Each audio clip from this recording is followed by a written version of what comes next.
Hello friends, ಎಲ್ಲರೂ ಹೇಗಿದ್ದೀರಾ? ನಾನು ಇವತ್ತು ಒಂದು ಸ್ವೀಟ್ ಮಾಡ್ತಾಯಿದ್ದೀನಿ. ಅದು ಶಾವಿಗೆ ಖೀರ್ ಮಾಡ್ತಾಯಿದ್ದೀನಿ. ಅದಕ್ಕೆ ನಾನು ಮೊದಲಿಗೆ ಈ ಬೌಲ್ನಲ್ಲಿ ಒಂದು ಬೌಲು ಶಾವಿಗೆ ತೊಗೊಂಡಿದ್ದೀನಿ. ಈ ಶಾವಿಗೆಗೆ ನಾನು 1 ಲೀಟ್ರು ಹಾಲು ತೊಗೊಂಡಿದ್ದೀನಿ. ನಾನು ಈಗ ಮೊದಲಿಗೆ ಹಾಲನ್ನ ಬಿಸಿ ಮಾಡಲಿಕ್ಕೆ ಒಂದು ಕಡೆ ಇಡ್ತೀನಿ. ಶಾವಿಗೆನ ಹುರಿದ್ಕೊಳ್ತೀನಿ. ನಾನು ಮೊದಲಿಗೆ ಬಾಣಲಿಗೆ ನಾನು ಸ್ವಲ್ಪ ತುಪ್ಪ ಹಾಕ್ಕೊಳ್ತಾ ಇದ್ದೀನಿ.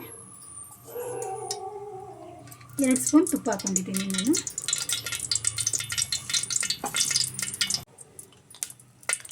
ನೆಕ್ಸ್ಟು ಶಾವಿಗೆ ಹಾಕ್ಕೊಳ್ತಾ ಇದ್ದೀನಿ. ಶಾವಿಗೆ ಹಾಕ್ಕೊಂಡು ಇದನ್ನು ನಾನು ಸ್ವಲ್ಪ ಫ್ರೈ ಮಾಡ್ಕೊಳ್ತೀನಿ. ಆ್ಯಕ್ಚುಲಿ ನಾನು ತೊಗೊಂಡಿರೋದೇ ರೋಸ್ಟೆಡ್ ಶಾವಿಗೆ. ಆದರೆ ನಾನು ರೋಸ್ಟೆಡ್ ಶಾವಿಗೆ ತೊಗೊಂಡಿದ್ರು ಸಹ ನಾನು ಒಮ್ಮೆ ಮನೆಯಲ್ಲಿ ಈ ರೀತಿ ಒಂದು ಸ್ವಲ್ಪ ಫ್ರೈ ಮಾಡ್ಕೊಳ್ತೀನಿ. ತುಪ್ಪದಲ್ಲಿ ಈ ರೀತಿ ಫ್ರೈ ಮಾಡ್ಕೊಂಡು ಮಾಡಿದ್ರೆ ಟೇಸ್ಟ್ ಚೆನ್ನಾಗೇ ಬರುತ್ತೆ. ಇದು ಅದಕ್ಕಾಗಿ ನಾನು ಈ ರೀತಿ ಫ್ರೈ ಮಾಡ್ಕೊಳ್ತಾ ಇದ್ದೀನಿ. ಒಂದು 2ರಿಂದ 3 ನಿಮಿಷ ಮಾಡಿಕೊಂಡ್ರೆ ಸಾಕಾಗುತ್ತೆ. ನೆಕ್ಸ್ಟು ನಾನು ಶಾವಿಗೆ ಫ್ರೈ ಮಾಡುವಾಗಲೇ ನಾನು 3 ಲವಂಗ ಹಾಕ್ಕೊಳ್ತೀನಿ. ಯಾಕಂದರೆ ಲವಂಗ ಹಾಕಿದ್ರೆ ಒಂದು ಫ್ಲೇವರು ಚೆಂದ ಬರುತ್ತೆ. ಅದಕ್ಕಾಗಿ ನಾನು ಲವಂಗ ಹಾಕ್ಕೊಳ್ತಿದ್ದೀನಿ. ಈಗ 2ರಿಂದ 3 ನಿಮಿಷ ಆಗಿದೆ. ಇದು ಫ್ರೈ ಮಾಡಿದ್ದು ಸಾಕು. ಈಗ ಹಾಲು ಸಹ ಬಿಸಿಯಾಗಿದೆ. ನಾನೀಗ ಈ ಶಾವಿಗೆಗೆ ಹಾಲನ್ನು ಸೇರಿಸ್ಕೊಳ್ತೀನಿ.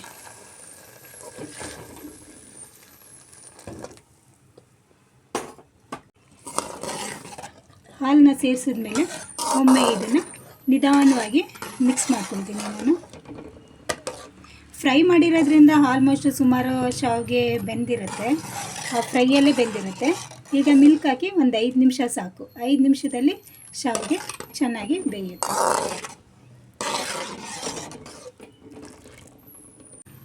ಈ ರೀತಿ ಕೈ ಆಡಿಸ್ತಾನೆ ಇರಬೇಕು, ಇಲ್ಲಾಂದರೆ ಅದು ಒಂದು ಕಡೆಗೆ ಶಾವಿಗೆ ಗಟ್ಟಿ ಆಗಿಬಿಡುತ್ತೆ.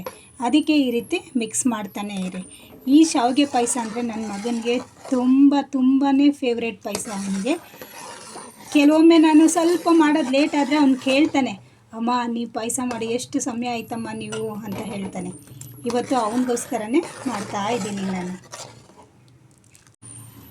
ಈಗ ಶಾವಿಗೆ ಬೆಂದಿದೆ, ನೋಡುವಾಗಲೇ ಗೊತ್ತಾಗ್ತಾ ಇದೆ ಶಾವಿಗೆ ಬೆಂದಿದೆ. ಈಗ ನಾನು ಯಾವ ಬೌಲಲ್ಲಿ ಶಾವಿಗೆ ತೊಗೊಂಡಿದ್ದೆ ಅದೇ ಬೌಲಲ್ಲಿ ಅಷ್ಟೇ 1 ಬೌಲು ಸಕ್ಕರೆನ ಸೇರಿಸ್ಕೊಳ್ತಾ ಇದ್ದೀನಿ. ಸೇರಿಸ್ಕೊಂಡು ಒಮ್ಮೆ ನಾನು ಮಿಕ್ಸ್ ಮಾಡ್ಕೊಳ್ತಾ ಇದ್ದೀನಿ.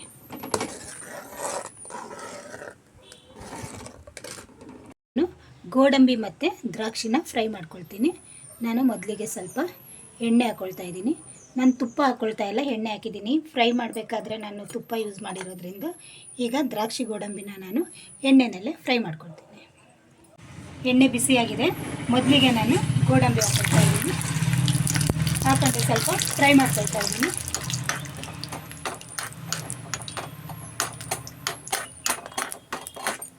ನಾನು ದ್ರಾಕ್ಷಿ ಹಾಕ್ಕೊಳ್ತಾ ಇದ್ದೀನಿ. ಅದನ್ನು ಸಹ ಹಾಕ್ಕೊಂಡು ಫ್ರೈ ಮಾಡ್ಕೊಳ್ತಾ ಇದ್ದೀನಿ. ಇದನ್ನು ಐಸಿಗೆ ಸೇರಿಸ್ಕೊಳ್ತಾ ಇದ್ದೀನಿ. ಸೇರಿಸ್ಕೊಂಡು ಒಮ್ಮೆ ಮಿಕ್ಸ್ ಮಾಡ್ಕೊಳ್ತೀನಿ ನಾನು. ಈಗ ಟೇಸ್ಟಿಯಾಗಿರುವಂತಹ ಶಾವಿಗೆ ಪಾಯಸ ರೆಡಿಯಾಗಿದೆ. ಈಗ ಶಾವಿಗೆ ಪಾಯಸ ರೆಡಿಯಾಗಿದೆ. ನಾನು ಒಂದು ಬೌಲ್ಗೆ ಸರ್ವ್ ಮಾಡ್ಕೊಂಡಿದ್ದೀನಿ. ನೋಡಿ, ನೋಡುವಾಗಲೇ ತುಂಬಾ ಚೆನ್ನಾಗಿ ಕಾಣಿಸ್ತಾ ಇದೆ. ನನ್ನ ವಿಡಿಯೋ ನಿಮಗೆಲ್ಲ ಇಷ್ಟ ಆಗಿದೆ ಅಂತ ತಿಳ್ಕೊಳ್ತೀನಿ. ನನ್ನ ವಿಡಿಯೋನ ಲೈಕ್ ಮಾಡಿ, ಶೇರ್ ಮಾಡಿ, ಸಬ್ಸ್ಕ್ರೈಬ್ ಮಾಡಿ. ಥ್ಯಾಂಕ್ ಯು, ಧನ್ಯವಾದಗಳು.